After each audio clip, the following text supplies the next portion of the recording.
Good morning and welcome to another episode, that time of the week after the international break of I'm a Statman with friend of the pod, Mr. Andrew Stats Dalton. How are you doing, Andrew? Very well, thank you. Thank you for having me on once again. Very much looking forward to getting back to what can only be described as proper football. Look, okay, England have done what they expected of them, but you watch Leeds United week in, week out, and then you watch international football, and it's not quite the same. And yeah, very much looking forward to facing former manager Paul Heckingbottom in the Yorkshire derby against Sheffield United next up. Yeah, couldn't agree more with that, mate. As per, and I don't often disagree with you because you're usually right. But yeah, just touch upon the internationals really quickly. Calvin played more minutes than any other England player over those three games. Steady performances, did exactly what was needed of him for me, and obviously made the step up to international class with an international level with no difficulty at all for me. What do you think? Absolutely. If you believe Twitter or fans of other clubs, not Leeds, he's not good enough for international football. I think he'd probably rammed a few of those comments down people's throats. I thought he did what was asked of him. It's very difficult playing that role against San Marino and Albania because you're not going to see much of the ball, really, are you? Because you're going to be attacking quite a lot. I thought last night against Poland he played well. He did what was asked of him, and to me, I think he's probably a shoo-in to be in Gareth's squad for the Euros in the summer. Yeah. As I say, I think Southgate's made his mind up that he's going to be playing with two pivots every game. In Calvin and Declan Rice, should they both be fit. So yeah, I think we look forward to a big future and of Leeds being represented, hopefully, fingers crossed, at major tournaments as well. Yeah. Barring any terrible news of injuries and things, fingers crossed. I'm a Statman. So that takes us on then to Friday. We as you say, we face the Heck versus Bielsa. Is that the first time? Obviously, it's the first time that's ever happened. What's the outlook then? Obviously Calvin looked like he was struggling at one point during the England game, but he seemed to run it off. Fingers crossed that's something and nothing. But as far as the lineups and the presser and everything, any news for us there? Just to retract, it's on Saturday, not Friday. I know we always lose track of dates. Who said Saturday, you or me? Who said Friday? You said Friday. Bollocks. We lose track of days. So easily done. What day is it today? God knows. We'll ask Alexa what day it is. I think they'll probably have the answer. But yeah, we digress. Coops is back. It'll be very interesting to see what he does defensively because I think Llorente has fitted in there really, really well. And Pascal Strikers has done really, really well. So it's got a bit of a selection dilemma, but which is nice to have. I'm intrigued to see the fitness levels of both Calvin and Stuart Dallas because they've played in a lot of international games over the last week or so. But I think, we really should have enough against a team that are only heading in one direction. And that's back to the Championship under, obviously, former Leeds head coach Paul Heckingbottom, who I think he's admitted today it was the wrong job at the wrong time, or the right job at the wrong time for him. You don't turn down when Leeds United come calling. Look, David Hockaday did exactly the same. And you don't do that. And it was never going to work out. And unfortunately, some of the football we did play under Heckingbottom wasn't easy on the eye. And obviously, a lot of his players are still at the club. Obviously, the likes of Coops, Ayling, Berardi, Dallas are still the crux of his squad that he had.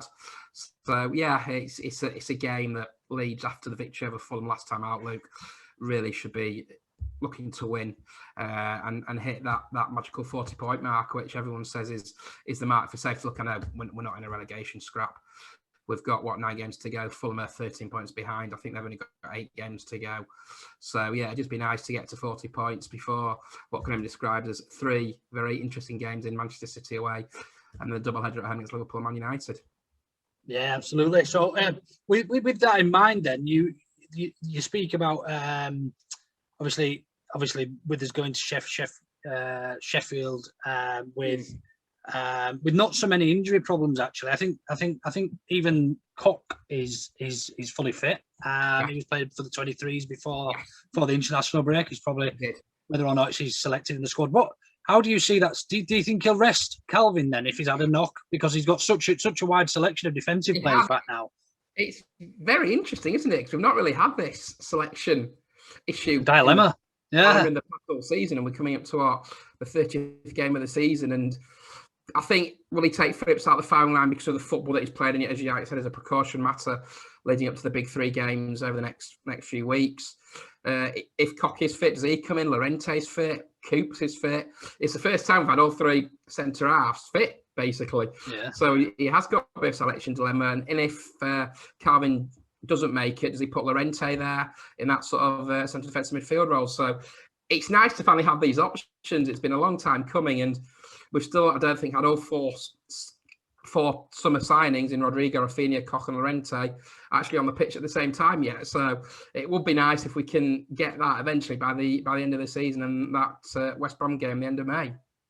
Yeah, agreed. I have a feeling Bielsa rests Calvin, and I think Cooper will come straight back in the squad. In the starting lineup, and I think we'll see the Llorente or Koch playing at the central defensive midfield, and the other playing at centre back. What he does with Pascal, again, he may start CDM as well. I just don't know. Is the honest answer. We don't have a clue, do we? It's a nice position to be in. Before we just move on to the stats that everyone's waiting for, I just wondered what you thought. Is Rodrigo still unfit? Good question. I know he put off a statement out, didn't he, on social media? Which is really good, by the way.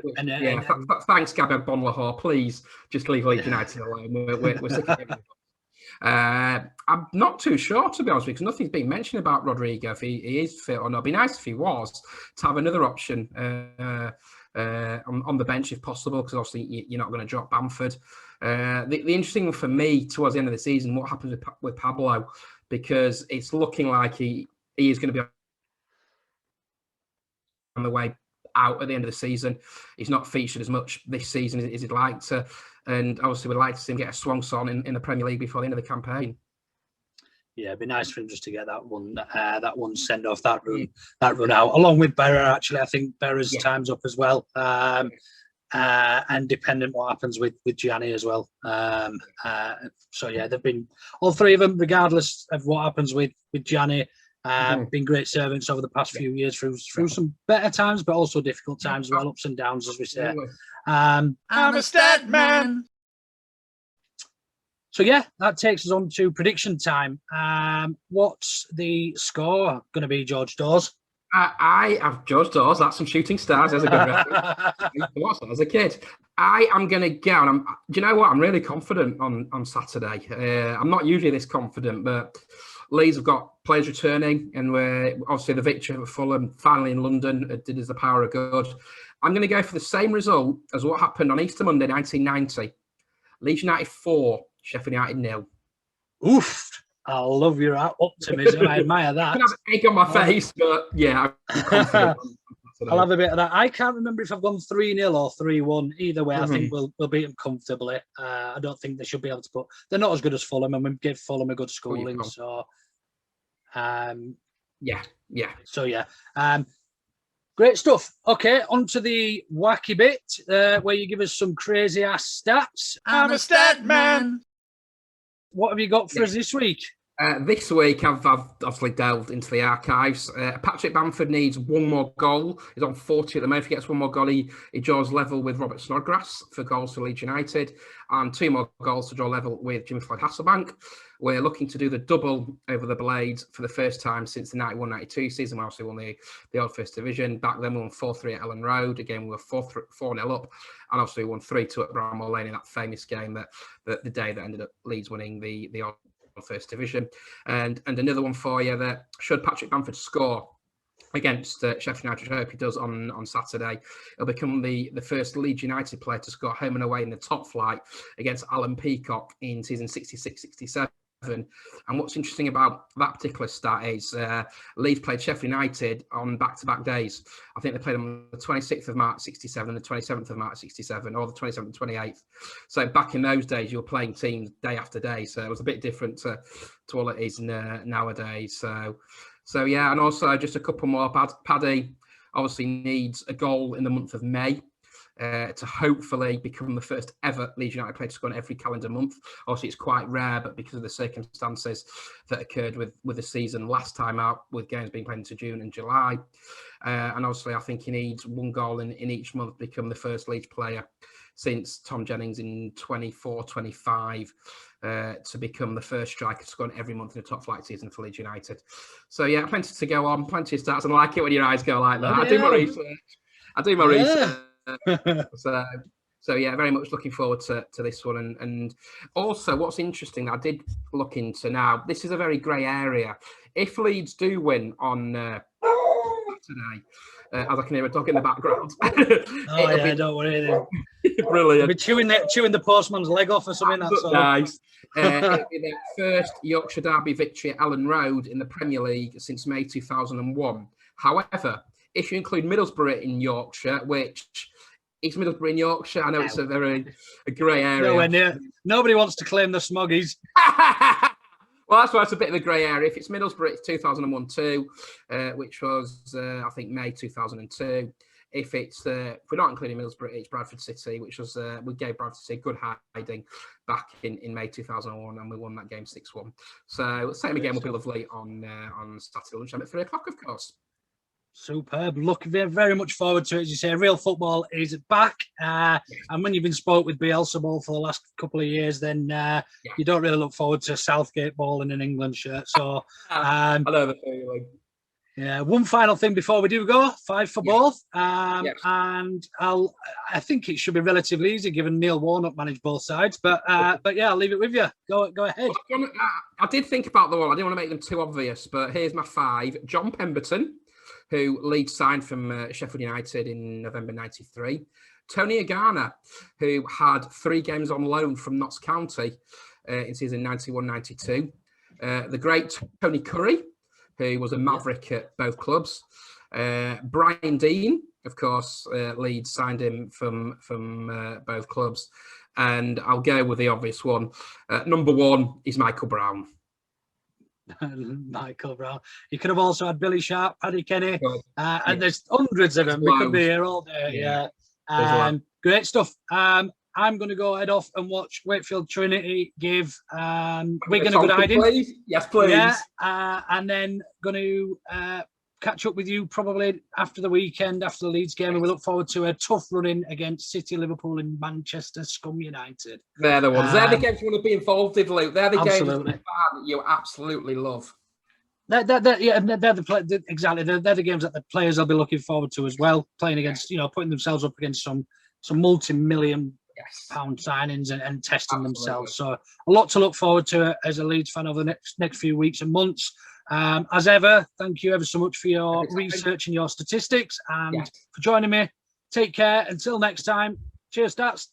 Take care. See you later. Okay, Take care. Bye-bye.